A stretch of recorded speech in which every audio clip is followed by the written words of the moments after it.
It's important to track white supremacy because white supremacists for a long time have been one of the most dangerous and deadly types of extremism that we have in the United States.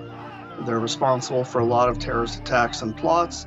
They kill a lot of people even aside from terrorist attacks and plots, including in hate crimes. Even though they're relatively small in numbers, they can cause a tremendous amount of misery for a lot of people.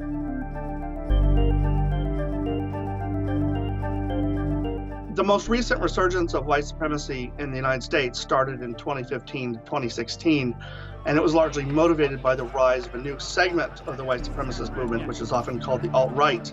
And this segment combines some older ideas like paleoconservatism with the ironic subculture of 4chan and 8chan. It really attracted a bunch of young white males, sort of newly radicalized white males, and brought them into the white supremacist movement.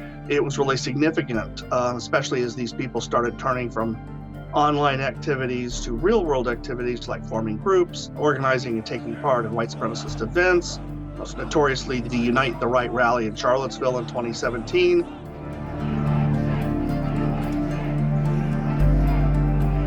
The Unite the Right rally, which was the largest white supremacist public event in the United States in decades, was going to be a sort of a crowning achievement for them.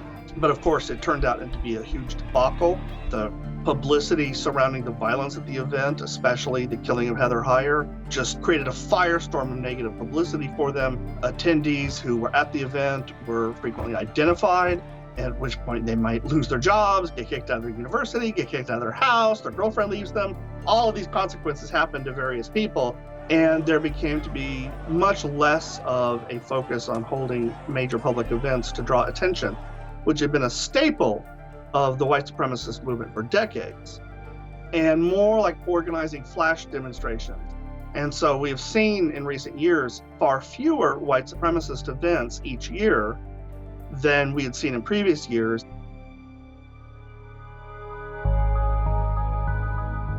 It may be information that we use for publications to inform the general public or Congress or law enforcement or some other specific audience.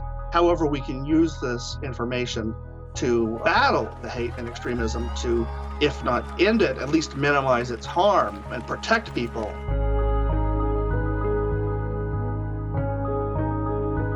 If you look at the extreme right, it is a vast landscape with a lot of different movements, only a handful of which are white supremacists. But there's a whole sphere of anti-government extremism, including the militia movement, the sovereign citizen movement, the tax protest movement.